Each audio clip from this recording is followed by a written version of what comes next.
What is up, Edison Duelist? This is Dionysus, aka Young Puds, coming at you guys today with some more shameless hype beast Gigavise content. Now, before we jump into the video, I do want to let you know that we do have a community Discord, the link to which can be found in the description. Go ahead and join that if you want to get in on the fastest growing and frankly best and most elite community in the entire Yu-Gi-Oh space and frankly the entire world. I would also like to ask you guys to subscribe to the channel if you haven't already. It is huge and it really does make a big difference. So today's video, I would like to begin with a poem. This is one of my favorite poems. It really helped me in a really sad time in my life. So without further ado, please enjoy Do Not Go Gentle Into That Good Night by Dylan Thomas. Do not go gentle into that good night. Old age should burn and rave at close of day. Rage, rage against the dying of the light. Though wise men at their end know dark is right, because their words had forked no lightning, they do not go gentle to that good night. Good men, the last wave by, crying how bright their frail deeds might have danced in a green bay. Rage, rage against the dying of the light. Wild men, who caught and sang the sun in flight, and learned too late they grieved it on its way, do not go gentle into that good night. Grave men, near death, who see with blinding sight, blind eyes could blaze like meteors and be gay. Rage, rage against the dying of the light. And you, my father, there on that sad height, curse, bless me now with your fierce tears, I pray. Do not go gentle into that good night. Rage, rage against the dying of the light. Folks, I think that poem really sums up what it is to be alive, what it is to be human. But sometimes we get carried away in our rage. We get tilted. We lose sight of the objective reality, and we begin to think that perhaps we're earned a victory, we're owed a victory rather, and that, you know, just by nature of playing the best deck in the format, we're automatically going to win. So for example, here we have this game against Blackwings. Our opponent's going to open up with an upstart goblin, set a torrential, and pass. We're going to find a hidden armory to give us a nice play for our own part. We're going to upstart first, drawing into that trap dust shoot, which is going to be very, very strong.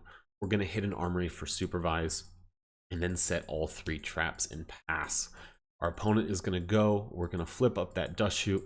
We're going to take that Kalut out of their hand, and then they are going to be in a very bad position indeed, and are just once again going to pass on just the torrential. We have the answer to that in advance with the Raigeki break, and now we are going to draw into the perfect draw, which is in fact supervise. So we're going to get a very, very easy, straightforward game one.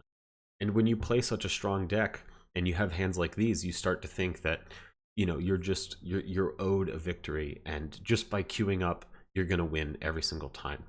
And while you do get really fortunate situations like these, they are not a guarantee. And in fact, sometimes you're going to draw hands like we do in this second game here, where we have, you know, a lot of okay things, you know, but we're really not quite all the way there. And meanwhile, our opponent is opening a devastating suite of traps to slow us down on our way. So we're going to try and hit a useful plan by just using the two hidden armories. First one, we're going to pick up Mark of the Rose, and then we'll get supervised second. We do pick up a Dandelion, which is going to help keep us in the game. But it's easy at this point to start getting tilted. But you have to stay focused. You have to try and get the most value you can out of the cards that you have. You have to play the hand you're dealt. You know, life has given us lemons. We're going to make some sweet, sweet lemonade. However, in the process, we are going to take 1700 piercing damage from that Bora. It's pretty clear that our opponent is going to have something like Icarus attack. So at this point, we're just going to set the decree and pass. We don't want to set two back row, because that'll definitely bait out the Icarus. If they want to use Icarus on the one decree and the one token, we're fine with that. We still have Trunade for the follow-up, but if the decree is able to stick, which in fact it is, now we're going to be able to chain it to any Icarus shenanigans. So our opponent's going to go ahead and swing in, playing around torrential and something like that. And then we are going to get our chance to find something else useful, but we just pick up another supervisor. So here we're going to set the Book of Moon, and we're anticipating our opponent is going to fire the Icarus attack, and then we're going to be able to chain, which in fact is exactly what happens. So we'll activate Decree, getting a +2 there. They're wasting their Icarus, they're losing monster, but we are still definitely super behind. Our opponent now is going to go ahead and summon a Shura and swing in for 18. We're going to have to Book of Moon the second one, just in case there's a Kalut. We don't want to lose on the spot. Meanwhile, our opponent is going to set another trap. We're going to draw a Titanial for turn, which is going to give us a way to play. And, you know, this is definitely not how we want to be using these cards, but this is, again, the hand that we've been dealt. This is our way forward. So we're going to go ahead and DDR, discarding the Titanial to bring back the Dandelion. We don't really want the Dandelion on field, but we do want the Titanial in this because we can bring it back with fertilizer. Now we're going to go ahead and kill the face down Shura with the Shura that we stole, and then swing in for 328. Now here in main phase 2, I don't want to be giving my opponent back the Shura because then they could just run over the Dandelion. So we're actually going to go ahead and use our Trunade now to pick up everything. We're going to be able to reuse that Mark of the Rose possibly, and most importantly, we're going to get the Dandelion off the field and into the graveyard. If Shura runs over tokens, it doesn't get to summon anything. So now our opponent is going to go ahead and draw, and he is going to pick up a Dark Armed Dragon. So he's going to tribute for Sirocco, which is going to turn on the Dark Armed, but I suppose he doesn't want to summon it just to have to crash it in the Titanial. I guess that's fair. Obviously, with the benefit of hindsight, that is a mistake. You probably do just want to go ahead and summon the dad right off the bat. And he is going to set all 4 traps, which of course we are going to hit with that Decree in the end phase. So all of a sudden, you know, our situation is getting a little bit better, even though we pick up another completely dead Supervise. So we're going to go ahead and try and take a game shot. We're going to Mark the Rose, the Sirocco of the Dawn. Here again, our opponent does make a mistake, and they should be using Deck Devastation Virus. Even though the effect is negated, that's going to keep Sirocco off the field.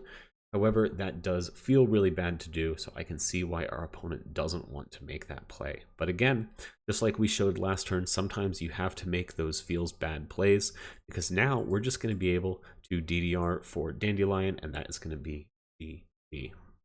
So this is a good example of how to not be tilted, but let me tell you what has been getting me so tilted recently. What has gotten me just ridiculously, awfully, just out of the blue enraged, and that is, you know, I like to start my day with a little bit of Yu-Gi-Oh before work, bright and early.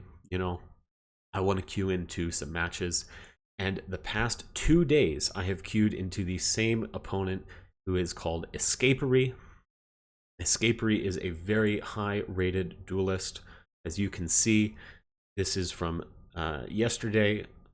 This guy was at 1496, and I did run into them again today, even higher at 1573. And as you can see, clearly they are on Glads, and there is no harder matchup for Gigavise than Glads. And it's just, you know, it's tilting, because I'll be honest, folks, I have gone into these games thinking, oh, you know, first game of the day, nice and early, it's going to be just a cool, chill game. I'll just go ahead and, you know, collect my free win and then move on because I'm playing such a good deck. And then I queue into Glads, and I see this hand full of back row that I'm going to have to chew through. And I'm thinking, oh, geez, here we go. So let's see how I do go ahead and approach this. We are going to get hit with a Dust Shoot of our opponent's own, which is going to reduce us to just a complete brick. We have nothing going on except for that T-Roar set. Our opponent is going to pick up more back row. They're just going to continue to be setting. We do know what all of the back rows are because of Dust Shoot, but that is not going to be super helpful. So we're going to go ahead and use the Hidden Armory here. We do mill a Copy Plant, which is not the best, but it does mean, you know, we can put together some sort of ramshackle combo if we were to find a sweeper. Our opponent's going to pick up another D prison, and wouldn't you know it, we do in fact find a sweeper. However, we don't have anything to steal with Mark of the Rose, so we are forced to wait. Meanwhile, our opponent is going to continue picking up more traps. We're going to get that dandelion into play into the mix. It is Glad's, however, we have Threatening Roar, and I really want to be able to drop the Heavy Storm and then tribute summon the dandelion. So here, just a little too late, our opponent is going to pick up that Starlight Road, which is ever so unfortunate for us. You know, one turn earlier and we would have been fine, but instead I am Heavy Storming right into the Starlight Road. I had the read that he was just, you know, setting, and he felt like I didn't have Heavy, so greedily I fired the Heavy early and gave my opponent a free Stardust. So we're going to go ahead and try and summon Titanial first here. That's the plan. The idea being that, you know, okay, well, we get Titanial on the field to play around the Compulse that we know he has, and then we can Mark of the Rose maybe to steal the Stardust, play around Widespread Ruin, and that sort of thing. Instead, we're going to have to play a little bit out of the box. I decide to actually DDR for Titanial here. I think you definitely want to be Mark of the Rosing first, and our opponent is in fact going to chain to DDR the Compulse on his own Stardust. So big heads up play there is going to keep us from having anything at all to Mark of the Rose, and we are just going to be forced to swing in for 328. We do have board control, so I'm feeling like, okay, we're in an all right spot. However, now our opponent is going to be picking up steam. They have drawn the Gladiator Beast Luquari, so they're going to set a whole bunch of cards. They know that our Heavy Storm is already been used, so they can freely set their entire hand. And now I'm thinking, all right, well, let's start to chew through this back row. We're just going to put the Titanial in defense. I know that there's a Widespread Ruin, and I could guess that there might be a Mirror Force as well. So he is going to go ahead and Widespread Ruin. That is going to get the Dandelion off the field.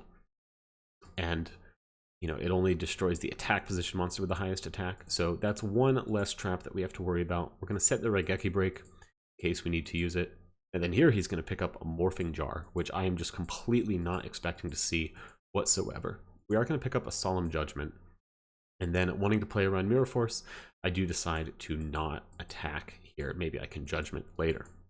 Here he's going to go ahead and normal summon the Luquari and then flip summoning the Morphing Jar. And folks, 110% I should be Solemn Judgmenting this. I have a really good hand with all these equips, and I cannot afford to be giving Gladiator Beast 5 more cards free.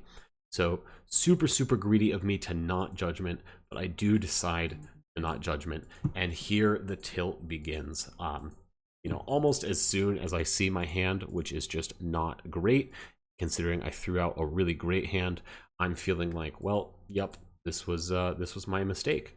So we are going to be able to destroy the Gladiator Beast, but still we have all these back row to chew through, and this is going to be a serious, serious problem.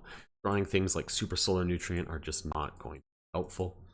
He is going to go ahead and try and hit us with the D Prison. We'll negate one of them, and then we are going to use our Solemn Judgment here. And as I do that, I'm just like, this is so, so terrible.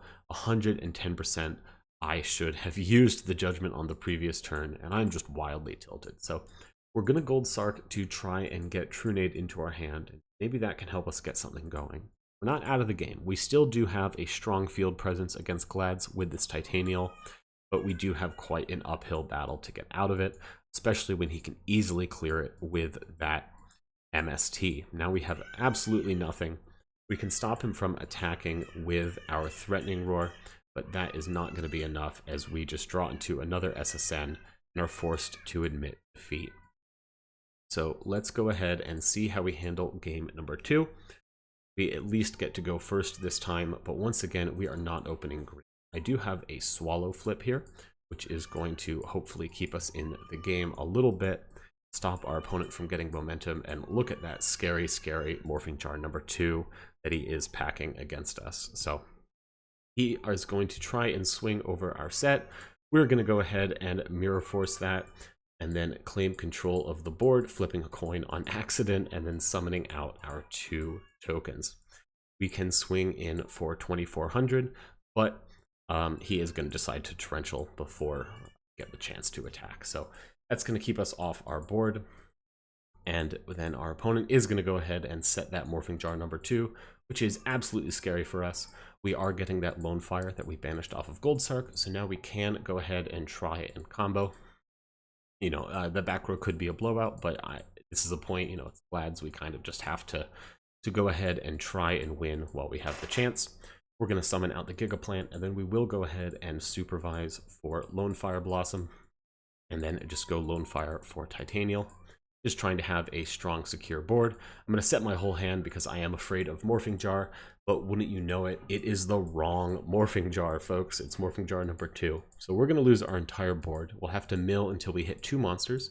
We do hit Copy Plant, and as well we hit Nettles. So we're getting board presence, but you know, against Glads, I don't know if we want a bunch of weak monsters in defense position. The good news is that we did have another Gigaplant. So we still get another Gigaplant out, which we can go ahead and swing with, and then we'll pass it off to our opponent, who does pick up a D-Prison for turn. So we're definitely not out of the woods yet. We're losing our Gigaplant to Smashing Ground, but we do have some ample comeback potential with Miracle Fertilizer, and we can keep our opponent from doing anything too terrible with that Swallow Flip. So he is going to go ahead and try and quest to pick up another card, but we are going to shut that down with the Swallow Flip. So no ready already for you.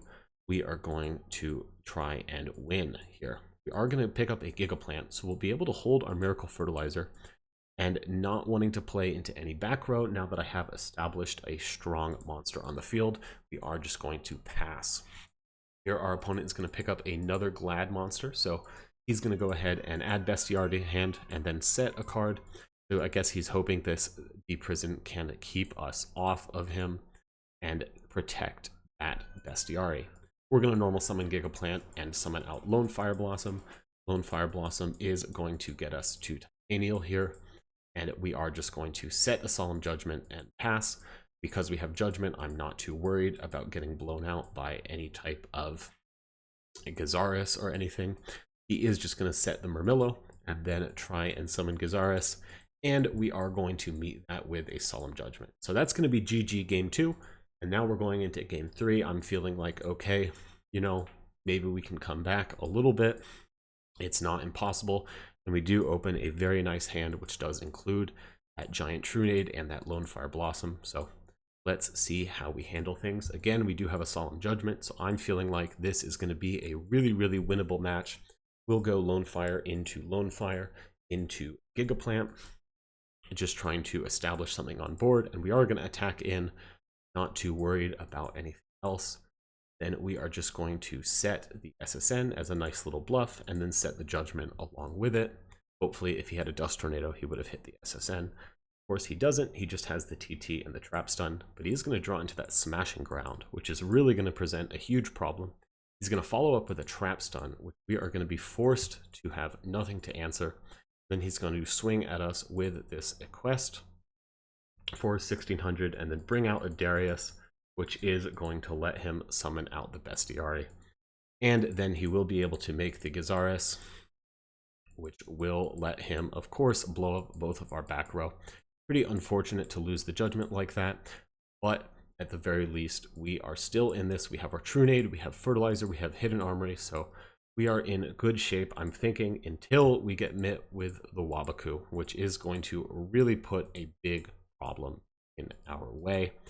Not going to have the easiest time clearing the Gizaris. So we're going to go ahead and summon back Gigaplant, use Hidden Armory to find our way to get Supervise, and then at this point we're going to activate the Supervise and summon out Lone Fire, and then go into a Titanial.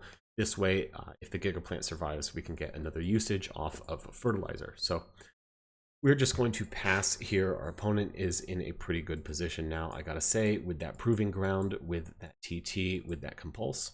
So he's going to go ahead and punch over our Gigaplant to get that Fertilizer off the board, get the Supervise coming back, and then he is going to set all 3 of his back rows. The Compulse, he has the Torrential, he has the Proving Ground as an additional bluff, and we could very much be in trouble here. We are going to Gold Sark to try and find our way to Heavy Storm, and we are not going to attack.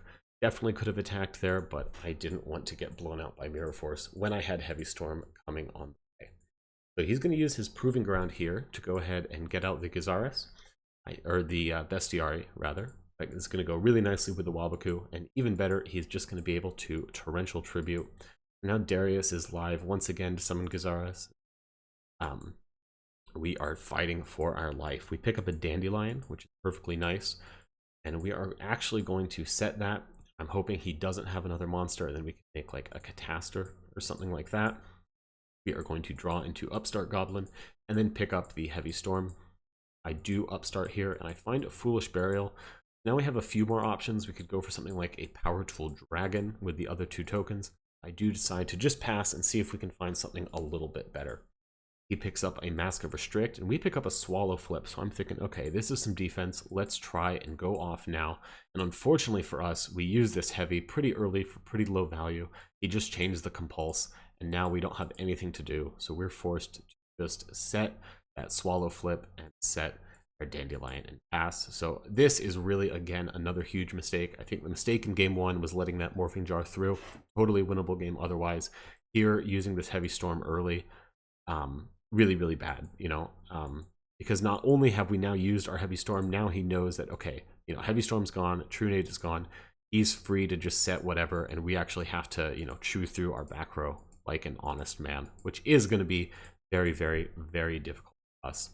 Meanwhile, he's summoning out Gigavise off of that Darius, which is going to be a huge problem, but fortunately for us, we do have the Swallow Flip. This is a really big swing, and it does give us a little bit of potential to stay in the game. He is going to flip up that Mask of Restrict, which is, of course, very frustrating to see, and along with those back row, I'm thinking, man, I really did waste my heavy early. Fortunately for us, under Mask of Restrict, we do already have Titanial in the mix. We have a Tuner accessible and another Gigaplant there already, so we can still combo even without Lone Fire, but we are definitely in trouble here. We're just going to leave those 2 tokens up and see if we can come back a little bit. He's going to draw a Darius, and we realize that he didn't shuffle his deck. So instead, he does draw a Rediari, which is going to be just a perfect draw for him, because now he's going to be able to summon a Darius off of the Rediari, and he can use Darius's effect to target Gigavise. And when you chain Book of Moon, I actually learned this for the first time, he'll summon out Gigavise, and Gigavise effects are not negated, which is just really, really terrible for us.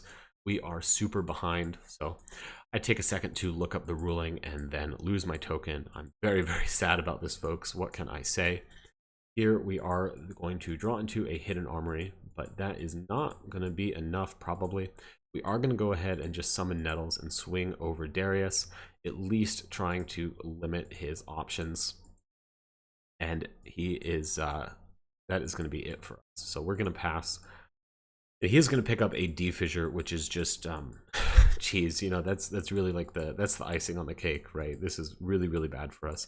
He's going to swing over our Nettles, so now we don't have Tuner access in our graveyard. A little harder to play through Mark. He's going to pick up a quest, and at this point, we are going to be very, very behind. We did disconnect there. I really wanted to scoop, but, you know, we stuck it out.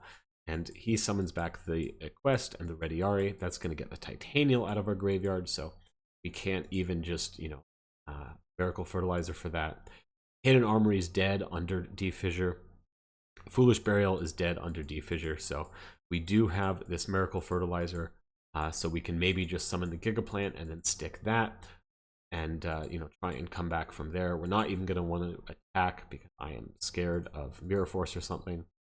And he is going to draw a Book of Moon, and he has the Wabaku, so, you know, he really has everything he come back and just absolutely destroy us. He's going to choose to use Wabaku here, so he'll get not 1, but 2 Glad Summons. He can summon Bestiari to clear our back row. It was just a bluff. And then he can summon out Murmillo to clear the rest of our field. Feels really, really bad. And he'll just put a Darius on the field for good measure. Set the Book of Moon, so there is really nothing we can do. We do draw a DDR, but that is not going to be.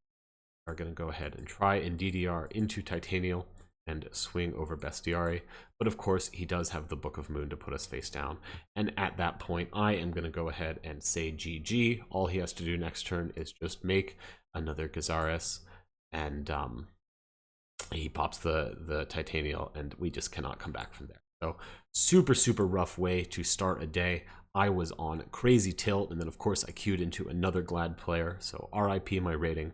I did crawl back to 1321 throughout the rest of the day yesterday, and so I started my day this morning, and I said, all right, let's queue up. And of course I queue right back into Escapery, and I was like, oh boy, here we go.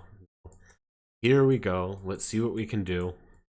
I should have had the read that this was the morphing jar. I know he plays it from yesterday, and I'm pretty sure I went and played into it anyways. Speaking of playing into things, I decide that I don't want to just commit into a lone fire line into this kind of board, so we just gold sark for the Trunade and pass. He picks up a Starlight Road and a Liquore, which he's going to summon the Liquore and then fire the morphing jar to get 5 more cards. This is devastating. I'm already feeling super behind. I do pick up a Lone Fire Blossom, so I'm like, hey, you know, that's something. I got Dust Shoot. Maybe I can pick apart your hand. Of course, from this angle, we can see that he doesn't even have a monster to put back. He is going to also summon out a Rediari to banish that Gigaplant from our graveyard. Folks, I'm really not sure how good this is, because that is going to let us have a pretty live jar, especially which, combined with Trunade coming, maybe we can actually get something going. So I'm going to go ahead and hit an Armory to pick up a Supervise for next turn to go along with my Trunade, and then I'm going to set the Dust Shoot and pass. That is going to eat an MST, which honestly, that's much better than hitting it into exactly 0 monsters. He is going to Proving Ground for that second Liquore.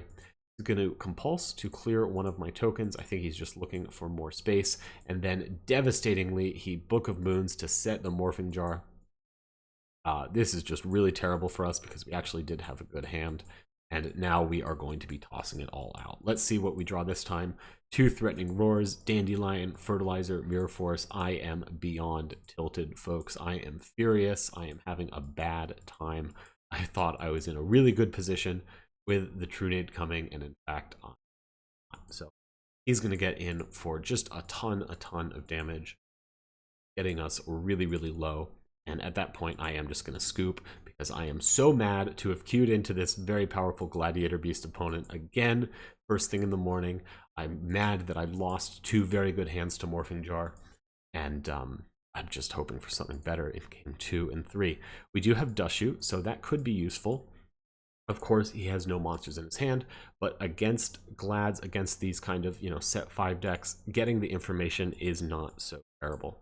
So he is just going to set 2, so I'm feeling pretty good about that. We're going to go ahead and Raigeki break one of those, so we can get the Super Solar Nutrient off on our turn. And we do pick up a Copy Plant, so this feels really, really good. We're going to go ahead and SSN for Lone Fire, and then go Lone Fire into Gigaplant here. Not really playing around the Book of Moon, probably a little bit incorrect. So we're going to go ahead and Copy Plant. If we had gone Titanial here and then just Fertilizer for the Book of Moon, that is so much better. But instead, I get a little bit greedy and I go for Copy Plant. And then we are now losing to Book of Moon. We are in a very bad shape. Thankfully, he doesn't pick up another Glad, but he does now have set 5. So now I'm thinking, okay, well, there's definitely a Starlight Road or a Judgment there, but we have no choice but into it. We're again going to try and Copy Plant. We do fire at priority, but that is not going to be any help, because it's going to banish the Gigaplant. So once again, we are very behind. We are going to try and Fert here, and of course that is going to get hit with a little bit of MST. So we're going to go ahead and grab a DDR. We're going to put Copy Plant into defense, and we're going to pass. I don't want a DDR on this turn, because I at least want to have a normal summon to go with it. He's going to draw into that Morphing Jar number 2, which is very scary and terrible for us. We're going to go ahead and try and DDR. That is going to get hit with a Solemn Judgment. So we're just going to set Supervise and pass. I don't want to lose the Supervise to a Morphing Jar. He's going to Morphing Jar number 2 right away, shuffling it back into the deck. That's pretty good for him, because of course it can pull out a Glad. We are just going to get our Copy Plant back off of that. So not too great, not too terrible, definitely not the end of the world here. And we are going to go ahead and draw, and we do find a Miracle Fertilizer, which is playable. So I'm thinking, okay, this is really fantastic. I activate the Supervise on accident.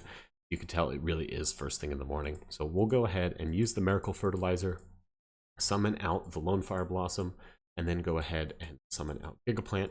We will equip the Supervise to Gigaplant. We'll go ahead and use its effect to get Titanial out of the deck, just so I'm not drawing it later.